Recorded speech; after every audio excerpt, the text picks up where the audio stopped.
Gara da dentro fuori per il Monterosi che deve uscire dal tunnel e riprendere la marcia in campionato. Di fronte un latte dolce in risalita ma privo di Bianchi e Ruio. Perrone cambia 4/11 rispetto alla squadra che ha steccato il derby. In campo Minella al centro dell'attacco insieme a Cicino e Morbidelli.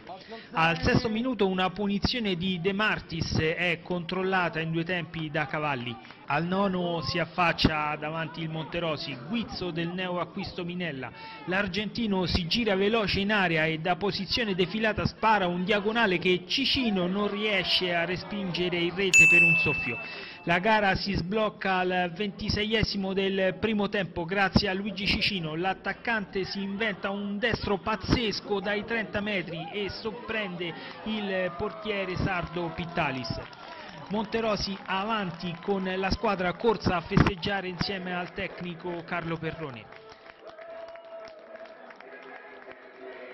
La risposta del latte dolce arriva solo al 40esimo con una punizione del solito De Martis deviata in angolo da Cavalli. Si va a riposo con i padroni di casa sopra di un gol, ma la ripresa inizia subito con un brivido per il Monterosi perché al terzo la punizione di De Martis trova la spizzata di Palmas, colpo di reni di Cavalli che devia la palla sulla traversa prima di essere liberata dalla difesa biancorossa.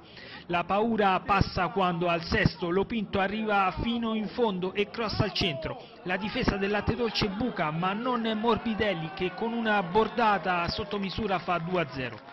Il Monterosi prova a fare subito il triste perché un minuto dopo sul contropiede di Cicino Minella non arriva di un soffio al tap-in vincente. La squadra di Perrone è scatenata dal minuto 11, Morbidelli pesca in area Cicino ma la girata di testa dell'attaccante sbatte sulla traversa. Sfortunato oggi il neo-attaccante biancorosso che avrebbe meritato sicuramente un gol. Il latte dolce prova a riaffacciarsi in avanti al 26esimo con una conclusione dalla distanza di Daca deviata in angolo dalla difesa di casa.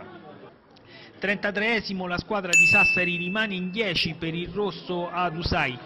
Nel finale è di nuovo il Monterosi a sfiorare il tris, prima al 41esimo con un sinistro fuori di poco di Rasi dopo un'azione personale di Morbidelli rifinita da De Cerchio e sul recupero con un destro dal limite di Crescenzo parato da Pittalis.